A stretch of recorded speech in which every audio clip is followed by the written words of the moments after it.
Elijah, I have been waiting to talk to you literally, I feel like a year and a half, 2 years, man. First, how are you doing? Because, of course, we've all been doing, dealing with COVID and all the other things that we've been seeing on the news, on social media. And two, it's great to see you back in your natural hair color, man, because at one point, man, it was that blonde going on. It was, yeah. I had that for honestly, like probably since the last time we talked. It was like 2.5 years, and I just decided it was time for a change. It was I so love it, much man. work, dude. Like, just I had to go to the hairdresser every like 6 weeks, and during COVID, it was impossible because like some weeks you wouldn't do it, and then I'd have like half brown hair and half blonde. So, ready to be back to my roots. But other than that, man, I'm doing great. I just moved into a new place. Just been setting up my new studio here.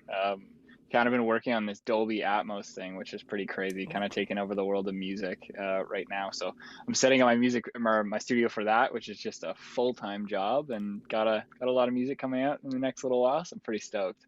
That's great, man. And you've been working with a lot of people too, haven't you? Yes, sir. Yeah, it's been a busy, 18 months. Had a bunch of success with my own solo project, which was just kind of not expected at all. I was prepping for a bunch of songs to come out that I really was stoked about, and then Lights just kind of did its thing and was colossal at Canadian radio and still is. I just found out yesterday it's number three on Hot AC, which like I don't try to pay attention to those things, but like I saw The Weekend and then I saw Justin Bieber and then I saw me and I was like, oh, that's weird. That's insane. So yeah, man, that's been really great. Solo project's been going really, really well. And I've had the privilege to work with a lot of great artists, both Canadian and international. I just finished up Jesse's project, which is actually dropping on October 15th, I which is incredible. And I just literally, if folks are watching this, I just actually talked to her about 20 minutes ago. Oh, So crazy. if you get a chance, check her video because we had a nice chat about you too, man. So and it was Awesome. all good. It was all good. So I'm glad to hear it. I'm glad to hear she yeah, wasn't trying to roast me. no, no, not at all. She said that's my brother. So there you go. That says Yeah, it all yeah. right there. No, she's But she's great. She's so talented, and we really lucked out. It definitely was like a friendship first, kind of like spawning off the weirdest thing in the world, which is TikTok. And it's wild to actually find like human interaction from something like that. And the music just kind of came secondary, and it's really really worked out. It's some of the favorite my favorite stuff I've ever done. it's amazing, man. You know that the first time I met you, I talked to you about. I said you were going to be a producer and you were going to write for a bunch of people from day one. And the reason why was, and I want you to talk about it. What did you do when you were on the launch? You didn't just stand there when you had a certain other Grammy Award producer who wanted to work. You did something else. Can you talk about that scene, please? Yeah, I think it's funny looking back. That was 4 or 5 years ago now. But I'm super grateful for that whole opportunity. I mean, everybody involved with that TV show was amazing, and they kind of gave me the footing to like stand on my own. But yeah, like we ultimately took a song that ended up being Ain't Easy and sort of flipped it on its head and walked in that room with our own ideas. And Ryan Tedder, who was a part of that show and a part of that song, really respected it and he was all about it. And funny enough, come full circle, he just signed Jessia to his new imprint label in conjunction with Republic. And he and I just produced Jesse's new album together, which was an unbelievable experience. So it's so funny to come back in this completely other world and have this relationship with this person who I met all these years ago, and we've stayed in contact and all that. But now to be co-producing and executive producing Jesse's projects has been super super cool. Dude, you put it in a nice form. I'm gonna go back to what I remember I love it. because to this day, because I remember watching the episode, and you basically told him, "Look, get up. You were gonna sit out," and I was just like, I'm and dead. he got up, and you sat down, and you did it. Did that earn you respect for doing that? Like, where did that come from, man? I don't know. Maybe it was like blind stupidity or something, but I've always just kind of felt like that way about music. Is it's not so much about everybody's ego and everybody's attachment to a certain song. It's about getting the best version of it. And I think ultimately Ryan knew that then, and he knows that now. It's the relationship with him is pretty egoless. So whatever's benefiting the song and whatever's benefiting the artist who's putting out the song is ultimately my goal and his goal. So I think we saw some commonalities with that on that show, and it was cool for me. I think it was like it was the first time that I got some like true industry respect from a guy who I super admired. So it was like one of those moments that I'll remember forever. So then, how did the relationship start to blossom? Like, did you guys talk a lot? Like, how did it work out? I mean, we stayed in contact for kind of the few years after that, and then the start of COVID, everything kind of shut down. He canceled his tour, and they were, yeah, like everyone was just kind of shut down and all that. And then we all kind of dissipated, and then we came back to like our relationship, myself and Ryan, through Jess. Actually, he had sort of reached out to her separately, not knowing that her and I were working together, and then he put the TikTok thing together. And we ended up on a call together when they were about to sign their stuff. And he was like, "Dude, it's so great to see you again. Can't believe it's been all this time." And we had hits together, so it's super super fun to come full circle with that whole thing. But it's all love and it's all respect, and he's such a great dude. And he's opened a lot of doors for me, just personally and production wise as well. So I'm very very grateful. I'm not pretty, man. Did you see that flying the way it did? I mean, Jess, she talked about how it all came about. Can you give us your version of it too? Because of course, folks who may not have a chance to see that video, I want them to know about it. Totally. So initially, I'd followed Jess. Call it maybe November of 20 was that 2019 on TikTok. I had like 600 followers. Like I was nobody. And she, I think, maybe had 2,000 or something like that. And I really loved her voice. I thought she was doing something really, really cool. And then I found out she was Canadian, and I was like, oh, that's sick. I'm gonna follow her, check her stuff out. Fast forward to January, it would have been just before New Year's. I heard a video, the video that kind of went viral, of her singing the chorus of "I'm Not Pretty." So I took the video at 8 p.m. that night. I was fucking tired. I was just exhausted, and I was just not about it. I was just like, you know what, I'm gonna pull it off. I kind of like the hook, but I'm gonna download it. I threw it into Ableton, which is like my workstation on my computer, and I started playing around with it. And within 15 minutes, the whole chorus was written, and I was like, oh damn, the production just sat. It's kind of slapped hard. So I made a little TikTok video. I uploaded it. I woke up the next morning, had 6 million views, and I was like, oh, okay, this is the internet saying this is pretty cool. And from that moment on, I kind of knew that it was larger than what I had put into it, which is such a cool moment. I think an interesting little anecdote about music is you have these songs that you really care about and you're really, really attached to, but ultimately you can't control how people receive them. And to have a song that you feel really special about as well, and then have the public reception of it, is kind of like catching lightning in a bottle. It's just that perfect combination of a great song, a great artist, a great production, and all that sort of stuff. So that all came together. Within 2 days, we finished the song, mixed, mastered, submitted to Spotify, and then it came out that Friday. So I think it came out January 8th or something. Yeah. And from there, it was just colossal. It did like 20 million streams in the first like 2 weeks, and then she ended up signing a really really great deal with an awesome team at Republic and Ryan and with Ryan Tedder's new record label, Artist Driven Records, and just like an awesome team around her. They're all great people. They support what she's doing vision wise, and I can't say enough great things about what's going on with her project. And I'm just super stoked to be involved. But it's such a funny place that it came from, like TikTok of all places. Like I was a cynic back until sort of maybe December, and then I committed every day to like posting TikToks, and then I gained like 20,000 followers. I was like, oh, that's cool. Like it's actually amounting to something. And then by the end of January, I had like 350,000, and I was like, oh my god, this is like a real platform. And I'm very very grateful for it. I think it's very interesting to see how things transition. I got to figure it out, man. I've had TikTok, but I It's haven't impossible. posted. I haven't posted anything. I just just watch some people and Yeah, yeah. watch Karens and Yeah, whatever yeah. else. Watch the Karens. No, it's fun. You got to find your voice, but it's definitely one of those things that like once you find your stride, just keep feeding the beast. I will definitely do that, man. Yeah. You'd be perfect Let's. for it, bro. You're so animated. You're so like no, no, you would kill it on TikTok. I would watch all your shit. Oh man, I appreciate it. Thanks. But let's. You probably already talked about this, but let's get to it because you are now a solo artist. Yes, sir. So the question is that everybody's probably asked, what is going on? What happened? Just mostly creative differences. I mean, we had some sort of uh I wouldn't even call them riffs. I would just call them just like we wanted to go on different paths creatively for a number of years as bands and as duos sort of do. We were individual people to start off, which is ultimately why we chose the branding Elijah Woods and Jamie Fine. We kind of came to this point where we were writing very different music apart from each other. And when we came together, we were trying to make it fit. And we were like, hey, you know what? Let's just take a second. And then COVID hit. And it was like, okay, we can't see anybody.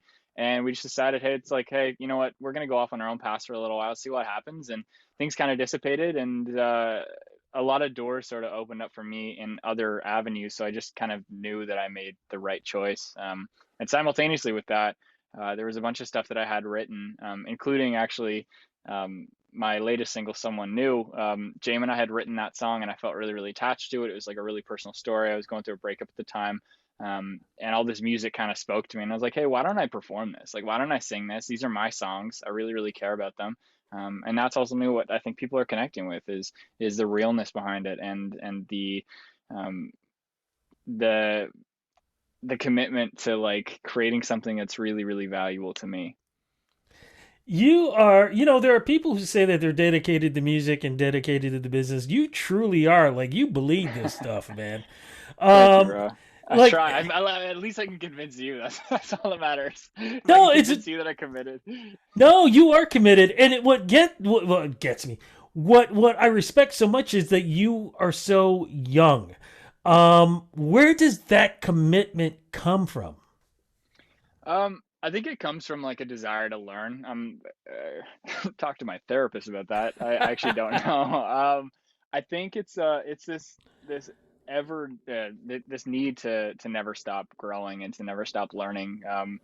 I think music is sort of like the final frontier of something you can never master. There's a lot of really great musicians. You look at guys like Paul McCartney, and he's like, I don't even know what I'm doing, but like I've had a lot of hits, and like I just kind of worked it out. And at that stage, you sort of know what you're doing. Like I'm not no discredit to Paul McCartney, but it's one of those things that you can never really master. And I think that's what appeals to me about it is it's this like creative, ever changing thing where 2 years ago I was writing different music than I'm writing now, and I always find new inspiration in different things. Like this week it's mixing and mastering my stuff in 7.1 for spatial audio and all that sort of stuff, and then I'll move on to something next week where I'm sampling old hip hop records or whatever it is, and it's ever changing, it's ever evolving. um, but I think it's the need to constantly learn and to constantly progress musically. Singing was that for me.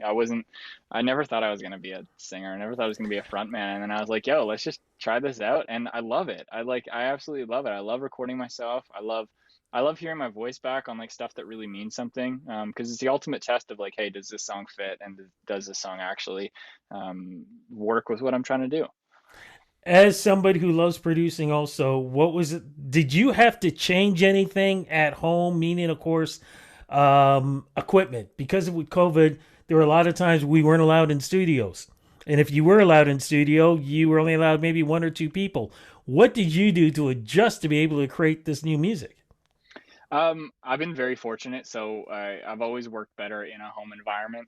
So I think probably the last time I talked, I was in like a little condo, and I'd set up sort of like a rudimentary studio there. And then I moved to a new place, set up more like a bigger studio, which is where Jess and I recorded all her stuff. But I just moved into a brand new place and I set up like a proper recording studio and all that. But everything I've done has all been made in a basement on a laptop, all created here. I wish I could actually turn you around because I got. Hang on, I'll show you this. Maybe. Oh shit, this is all tangled. But I don't know if you can see this. I got a brand new set of speakers. Oh, nice! Yeah, a brand new set of speakers and everything. And then I got I like a saw the full. guitars. Yeah, I got all the guitars all set up over there. Oh my God, this is brutal. Yeah, No, no, no, this no, is no, not no. right now. But That's yeah, cool, man. it's yeah. So I got everything kind of set up, and everything ready, sort of at my fingertips to kind of create whatever I need to. And that's kind of always been my approach. I've never really been like a hey, let's get into the studio and cut some vocals today sort of guy. I love being able to do it when I feel it and able to not when I don't. So you've done one of those like 3 o'clock in the morning, got up, just walked over, and just started working.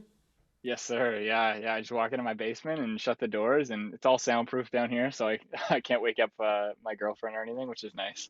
I love it, Matt. So Yeah, we dude. already talked about the new single, but we're going to go over it again because I want people to remember what's the name of the new single and how does it represent you right now? So someone new is kind of it's kind of a culmination of a lot of things. It's this like anecdotal, um, I guess, culmination of a few relationships in my life. I went through a breakup a couple of years ago, and it was one of the last songs that Jamie Fine and I actually wrote together. And At the time, we sang it as a duet, Jamie Fine and I, and it was like this big pop song, and it was really fast and really kind of on top of the beat. And I just was listening to it for a couple of years and I was like, hey, there's something really, really special about the song. I really want to make it work. So I flipped the production on its head, sang the verse in a falsetto, and then sang the chorus in a full voice. And it just kind of turned into something that really meant a lot to me. And even though the story isn't necessarily where I'm at mentally right now, I think the energy and like the vibe of it sits really well with the EP, which is coming out in I guess a week tomorrow, which is crazy. I Congrats, can't even man. believe that. Thank you, bro. Yeah.